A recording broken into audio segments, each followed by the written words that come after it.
nulis itu adalah puncak sebuah bahasa gitu, jangan ngerti ya? Iya. Ketika lu udah nulis, berarti lu udah sampai pada level yang memang lu udah bisa menyampaikan sesuatu gitu. Jadi nggak main-main gitu tulisan itu.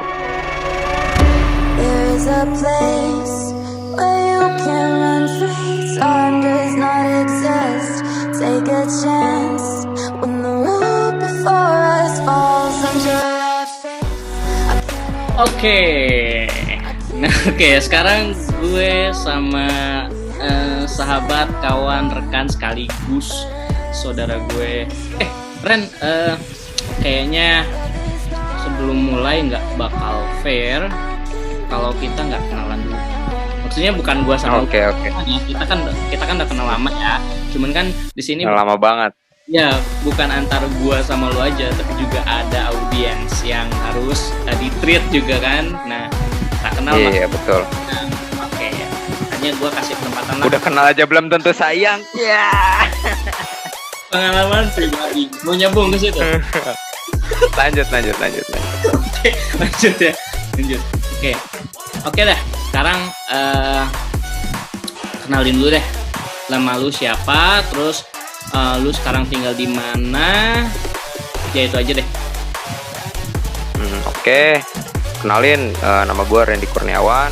Seperti yang tadi udah dijelasin, gue sahabat Karif Jaldi, teman dan emang udah kayak saudara gitu ya. Kita udah sekitar 8 tahun kenal, SMA bareng, makan sepiring bareng, juga kuliah bareng, sefakultas bareng, lulus juga bareng.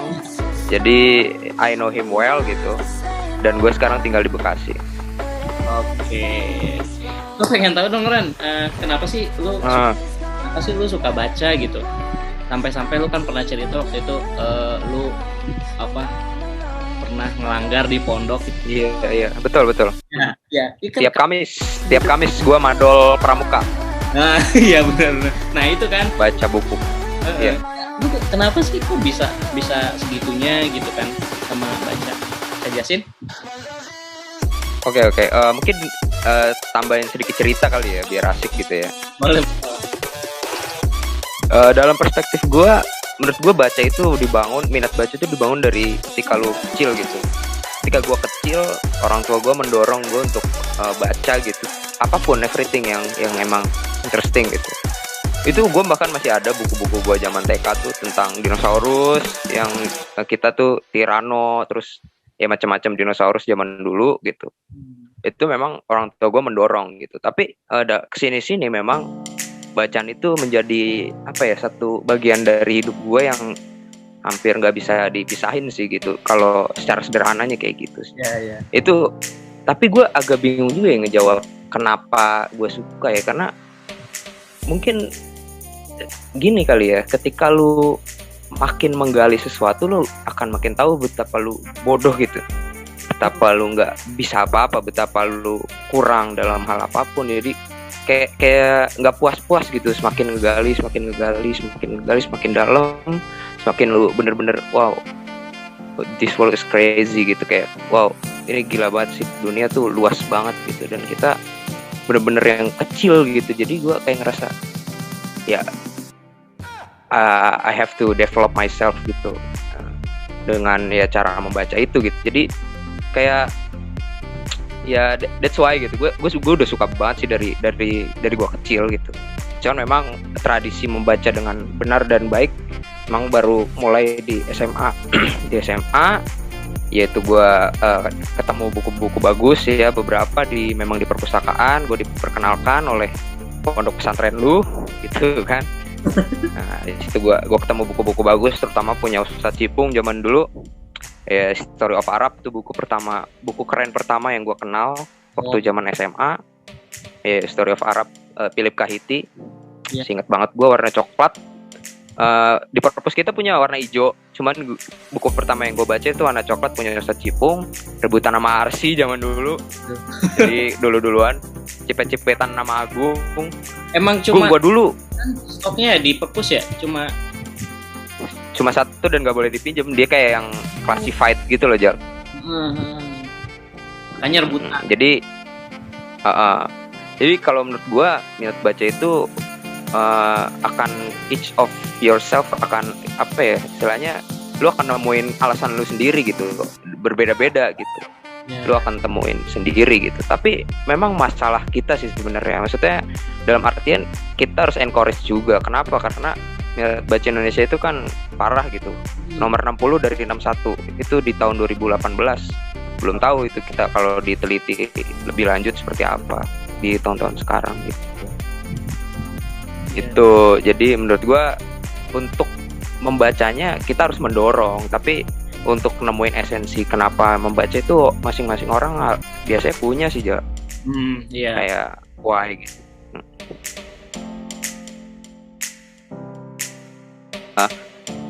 Ada satu orang bijak gitu ngomong, you are what you read gitu. Lu itu diri lu sekarang itu, baik isi pikiran lu, behavior lu, terus cara lu ngomong itu you are what you read gitu. Lu adalah apa yang lu baca gitu. Bener sih. Jadi itu akan membentuk diri kita. Jadi quarter life crisis itu kadang gue mikir apa maksudnya quarter life crisis itu apa dialami hanya oleh sebagian orang atau memang rata semuanya atau seperti apa, karena di dalam literatur Islam atau misalnya Barat gitu itu nggak dikenal quarter life crisis. Kayaknya itu tren-tren di Indonesia aja, tapi cuman gue nggak tahu sih ya, kita harus ngecek ulang lagi gitu. Karena apa ya, nggak tahu juga sih. Kayak quarter life crisis itu kan katanya ya kayak karena ketika lu teman-teman lu udah dapet kerja atau udah dapet tujuan hidupnya, sedangkan lu belum, lu ngerasa insecure terhadap mereka. Apa ya? Mungkin itu ya kayaknya perkataan seseorang ya, tapi dijadiin ilmiah. Mungkin. dalam psikologi itu memang bisa terjadi gitu. Ya. Cuma kadarnya mungkin orang punya level tertentu gitu, level tersendirinya tentang gimana dia menghadapi hidup. Ya hidup mah ada masalah, maksud poin gue gini, lu mau umur lu 10 tahun, 15 tahun, 25, 30, 35, 40, problem akan ada terus gitu maksud gue. Apa bedanya? Bener. Apa bedanya gitu? Oke. Nah, gue tuh gue tuh kan pernah main ya ke kosan lu ya. Kayak gue pernah main ke kosan lu, gue juga pernah diajak ke book fair gitu di Braga sama lu gitu kan. Itu kalau nggak salah sih. Ya pokoknya kalau ada book fair kayaknya lu ngajak gue gitu. Nah ada yang gue bisa. Iya, dan lu seringnya nggak bisa. Baru gue mau ngomong. Ada yang gue bisa, ada yang gue bisa kan. Gue seringnya nggak bisa. Oke. Gue lihat ya pas ke kosan lu, buset tren buku lu banyak banget gitu kan. Apalagi ketika lu punya ruangan kosong tuh ya, lu taruh semua buku situ di Iya. Kosan baru ya, kamar baru gua kan. Pas lu pindah. Nah, lu pernah gak sih iseng-iseng gitu ngitung berapa buku sih yang lu punya? Wah iya ya, nggak pernah kepikiran gua. Tar nih yang di depan muka gua aja nih, itu 2, 3, 4, 5.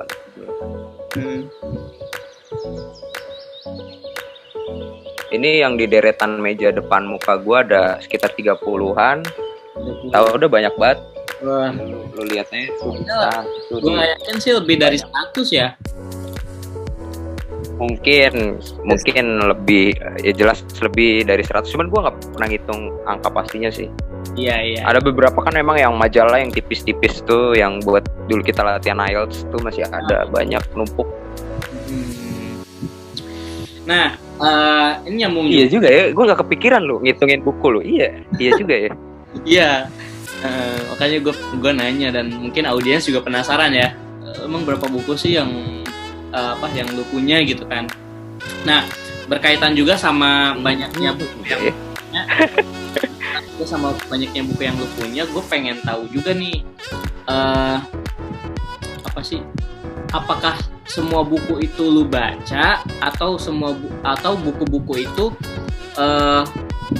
atau buku-buku itu lu ambil aja yang penting-penting aja gitu, atau lu udah baca semuanya sampai habis gitu, atau gimana? Nah ini maksud gue nanya kayak gini, ini juga buat ngegambarin strategi cara kita baca gitu ya. mungkin apakah harus semua dibaca atau harus ambil intinya aja?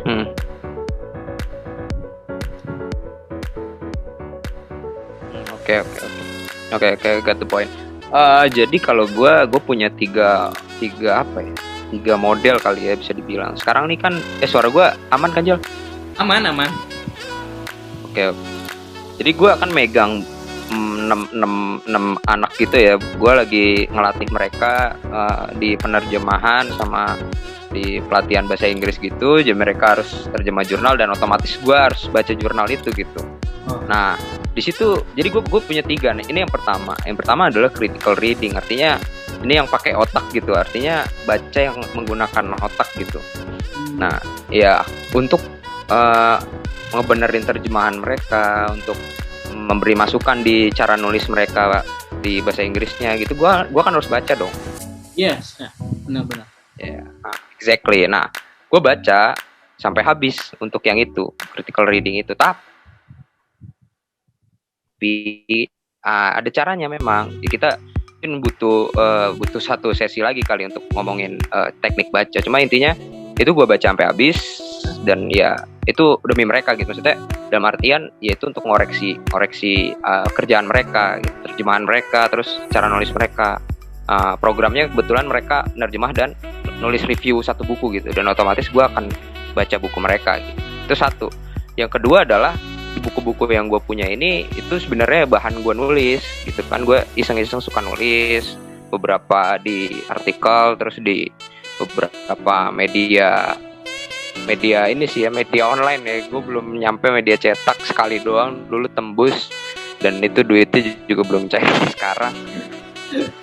Terus itu tuh bahan gue nulis gitu, artinya beberapa memang yang kontennya sejarah gitu kan. Gue kan kebetulan gue bergerak di bidang sejarah gitu. Gue riset di sana. Gue juga sempat. Jadi itu kebanyakan sih bahan-bahan riset.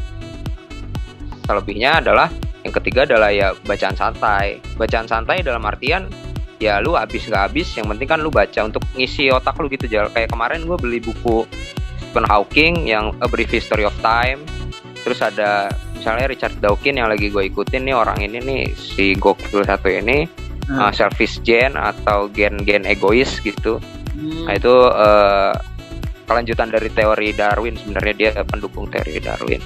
Nah menurut gue teman-teman yang emang sekarang nih lagi struggle nih, emang ada penyakitnya, Jal, yang namanya lu punya banyak buku tapi lu nggak baca. Itu apa ya, bibliofilia atau apa gitu. Ntar lu cek lagi istilahnya, gue lupa. Intinya dia tuh punya a bulk of books tapi unreadable gitu, nggak dia baca sama sekali gitu. Nah itu ada penyakit psikologisnya. Nah kebetulan kalau gue bagi 3 sih, yang tiga cara gitu. Ya 3 cara yang tadi tuh, yang memang untuk pelatihan teman-teman adik-adik kelas gue. Terus yang sekarang gue lakuin ya tuh riset gue dan nulis sejarah tuh kemarin, kayak tesis proposal, terus skripsi dan tulisan di media online. Dan yang ketiga adalah memang bacaan santai aja. Ada beberapa novel yang memang menarik gue baca, kayak Pram. Terus ya itu yang gue baca, Matahari yang kayak gitu. Ada beberapa novel. Iya. Oh ya, berarti buku-buku self development itu masuknya bacaan santai ya? Bacaan santai ada self development. Makanya kan kadang gue suka, ya waktu itu lu baru bikin podcast ini tuh yang gue bilang, ini lu keren banget gitu, lu bisa istilahnya lu nemuin satu sisi yang emang orang jarang gitu. Maksudnya self development tuh kadang memang, meskipun dia juga masih diperdebatkan ya, kadang memang agak orang sering membacanya tapi tidak dipraktekkan gitu. Dalam artian ya udah lu baca aja sebagai ini, kadang cuma nggak dipraktekin. Tapi ini menarik juga loh, self development di era sekarang tuh jadi apa ya, jadi komoditas, ngerti nggak, Jal? Jadi komoditas gitu. Buku-buku ini tuh terus-terusan laku gitu, makanya gimana ya, jadi marketing apa ya, ada istilahnya tuh capitalizing self development atau apa tuh. Gue sempat ada tuh diskusi webinar tentang itu tuh, gimana buku-buku self development itu jadi masalah juga nih di era sekarang, karena saking banyak luasnya dan saking lakunya gitu. Yeah. Apakah self development itu relevan gitu? Nah, itu juga menarik juga sih sebenarnya. Iya. Jadi masalah itu ya. Iya, ada yang masalahin gitu. Kita mah nyantai aja, baca aja. Ya, santai aja, minum dulu. Oke. Ini BTW kopi dari Cikancung. Abang gue jualan. Asik, iklan dulu. Cold brew ya? Iya, cold brew dari Cijapati, Cicalengka. Boleh. Beli. DM, oke. Jualan? Enggak, gue bantu aja. Oh iya, siap. Ntar gue cobalah.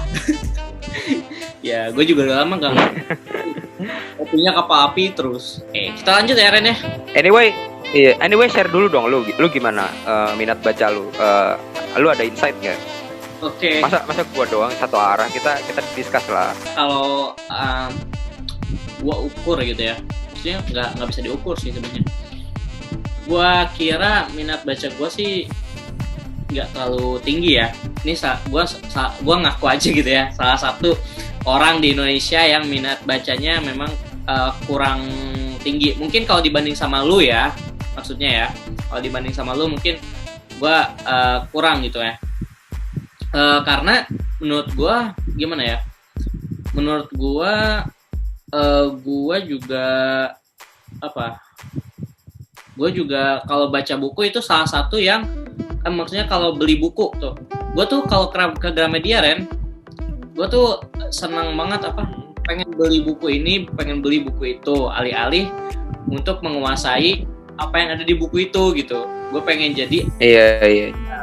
Pasti buku-buku yang ada di Gramedia itu keren kan, gue pikirannya gitu aja gitu kan, keren. Gue pengen sekeren yang ada di buku ini. Nyatanya ketika gue bawa pulang, gue baca setelah 2 minggu 3 minggu itu gue kadang-kadang di tengah nggak sampai habis gitu.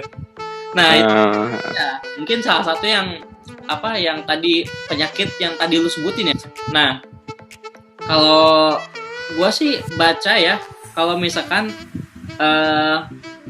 ada kepentingan aja gitu ya, sama sih lu juga ada kepentingan. Kayak misalkan lu tadi ngoreksi ngajarin gitu kan adik-adik lu, terus juga riset. Nah itu salah satu kepentingan gitu kan. Kalau kayak gue ya, gue tuh biasanya harus didorong dulu sama kayak misalkan tugas gitu. Nah terus misalkan didorong kayak gini nih, podcast gini. Karena gue kedorong gitu kan untuk minimal ngonten sekali 2 kali seminggu gitu kan, ya gue harus baca gitu kan. Nah kalau nggak ada dorongan kayak gini, gue nggak bakal baca serius. Nah makanya ini salah satu alasan gue bikin jadi butuh stimulus gitu ya. Gitu. Gimana Ren? Stimulus. Iya. Stimulus. Gue butuh banget stimulus gitu kan. Stimulus untuk baca gitu. Gue mau cerita satu hal. Boleh. Jadi turning point hidup gue itu terlibat dalam satu organisasi gitu yang ya lu tahu juga gitu kan istilahnya. Ya lu kan saksi hidup gue. Nah turning pointnya adalah minat baca yang berkali-kali lipat naik itu ketika lu ngelakuin satu hal yang namanya riset ya.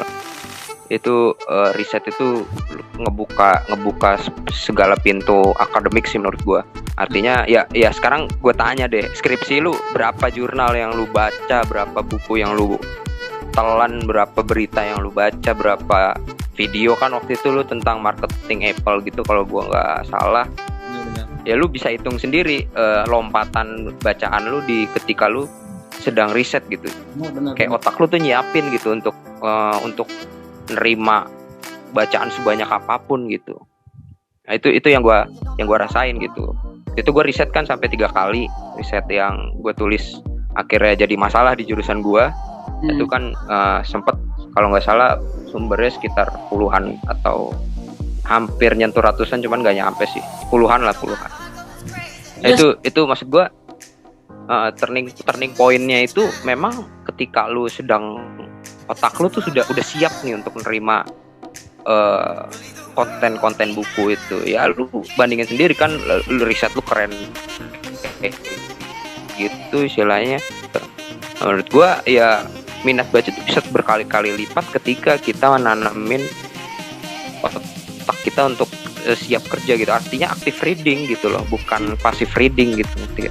Betul. Kayak otak lu udah siap untuk nerima, ya kita aktif gitu, aktif untuk membaca, bukan pasif, bukan nerima aja tapi kita berusaha untuk menerima gitu. Iya. Itu sih yang gue rasain. Dan lu juga jujur aja. Iya benar sih, benar. Riset tuh kan keren banget. Riset tuh keren. Iya, lu juga keren kok risetnya. Ya memang ketika gue riset skripsi itu terutama ya, gue jadi kedorong untuk baca banyak banget buku Ren. Jadi buku bener kan? Buku komunikasi sosial, bahasanya juga gue jadi baca semua gitu kan. Ya bener banget itu ya. Iya bener sih kayak gitu. Jadi otak kita harus siap menerima. Terus mungkin kedepannya implementasi mungkin ya, bisa dibilang gitu nggak sih? Iya betul karena lu harus aplikasikan tulisan lu di skripsi konteksnya ketika itu.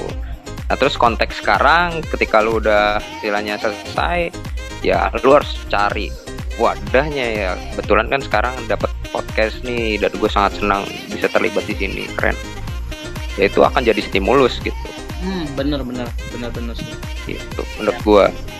Buat audiens juga ya, kalau misalkan audiens nggak kayak Randy gitu ya, Randy punya wadahnya riset gitu ya.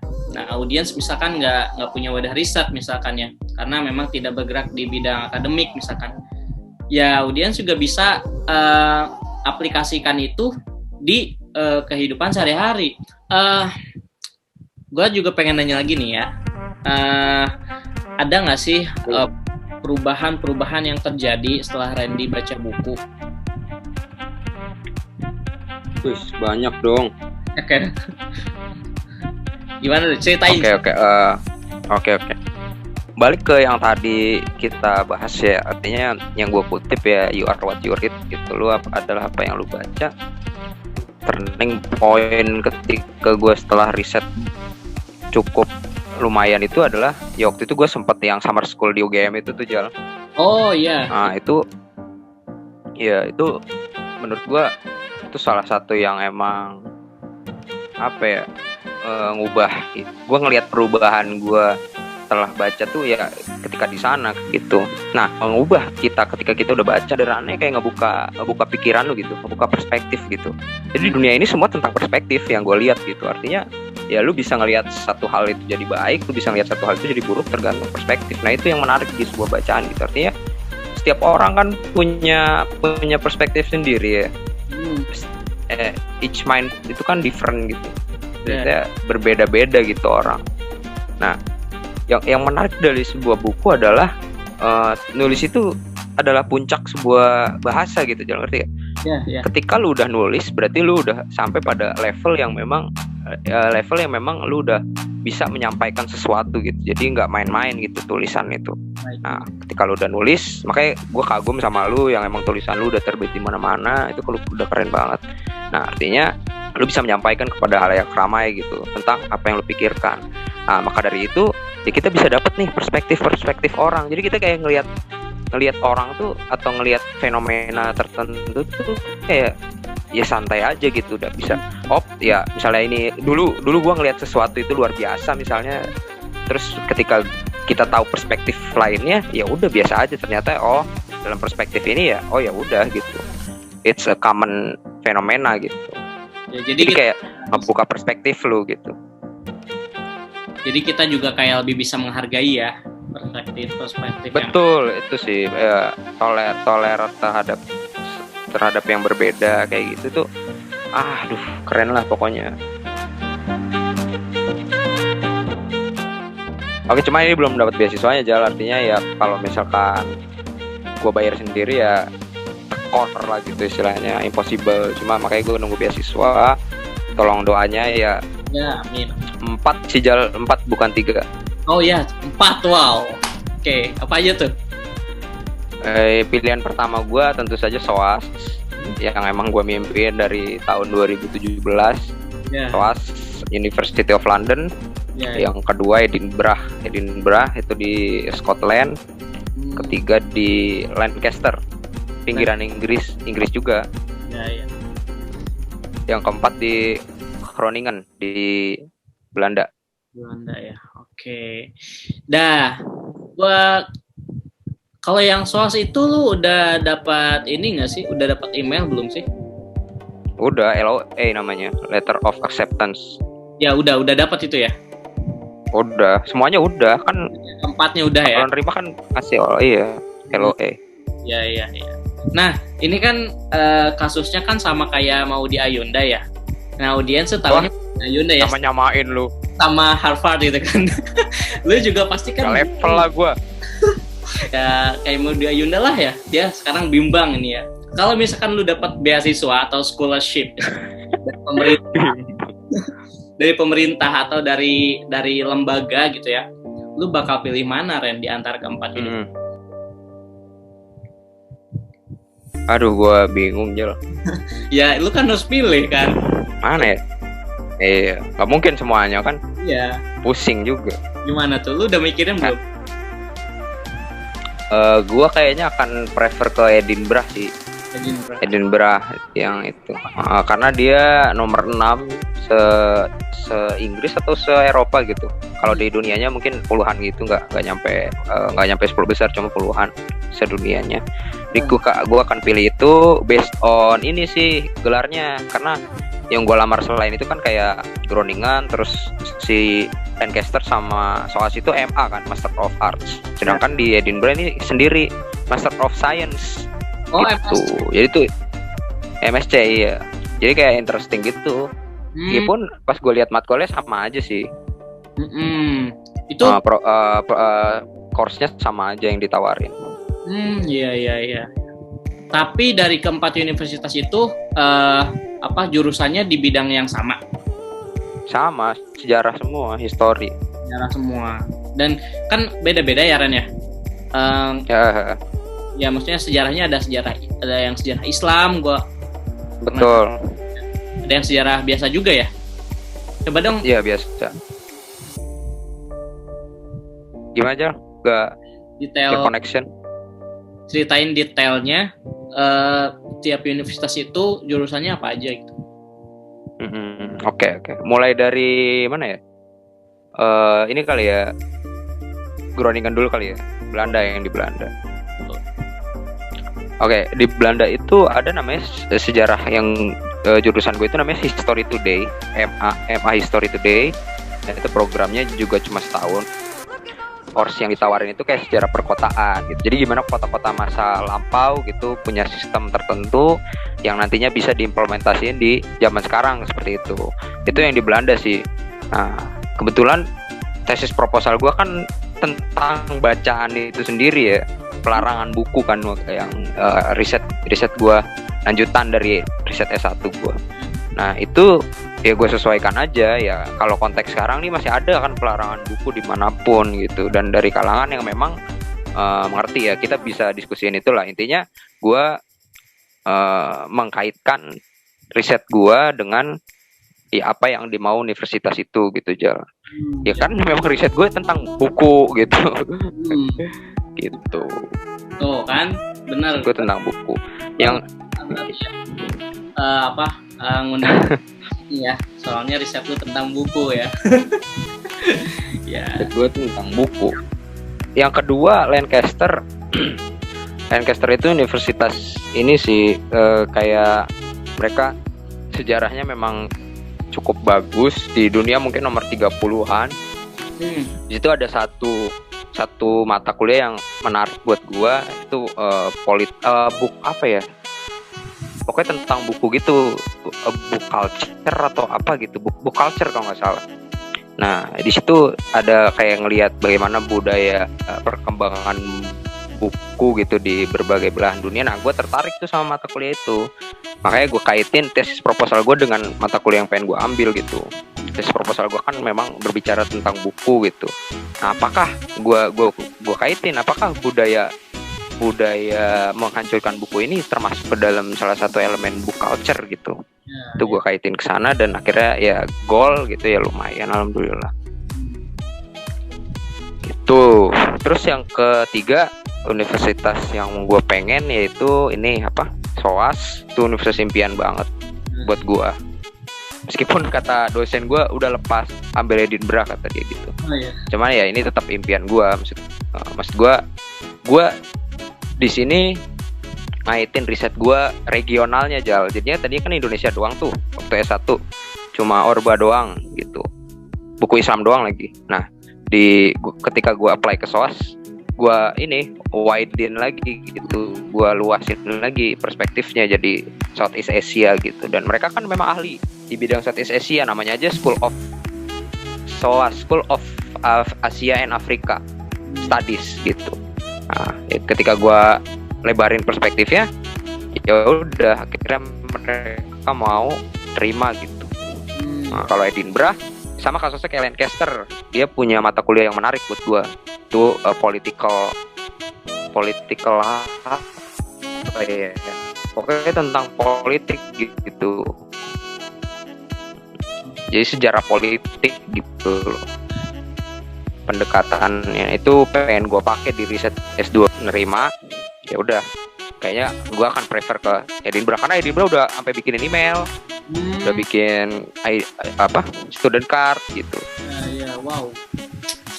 Sangat sampai cengong mendengar. Ya cuma itu tadi, gue belum dapat beasiswanya. Ya kalau ya itu kan makanya finansial tuh penting sebenarnya. Kayak gue itu butuh funding dari. Gue nunggu LPDP ini lama banget ya Allah. Ya, pokoknya nanti audiens yang mendengarkan mohon doanya ya, semoga Randy segera dapat pembiayaan atau pendanaan ya dari LPDP, dari lembaga manapun lah. Buat penutup nih, kasih dong salah satu kutipan dari buku yang mungkin bisa menginspirasi para audiens. Oke.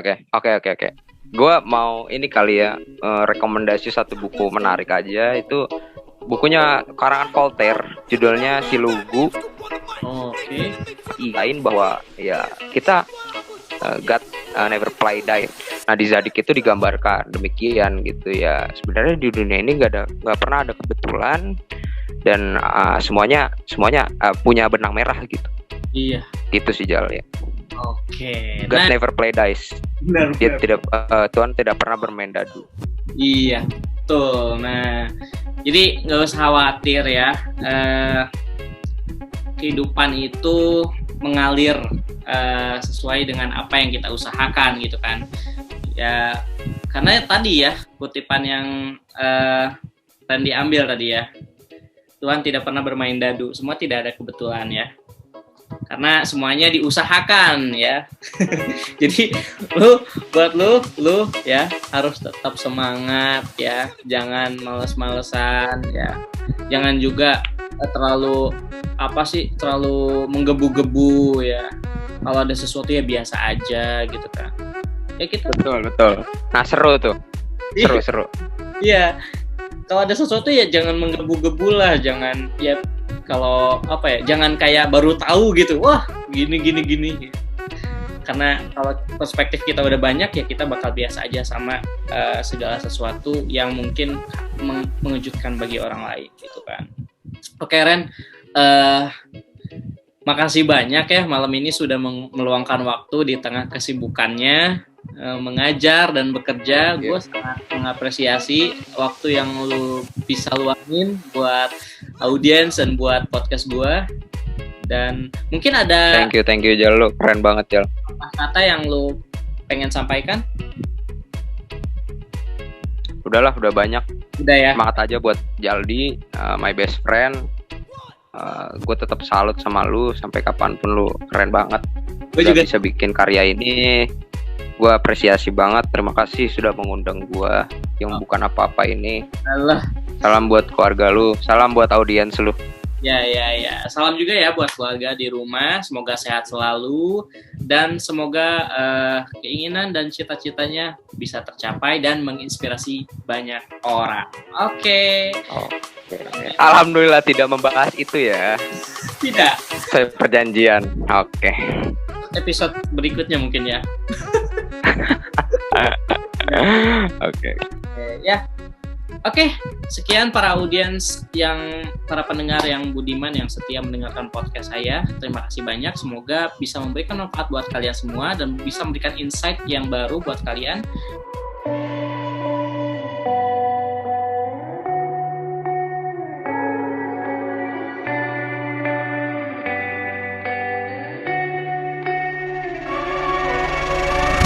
There is a place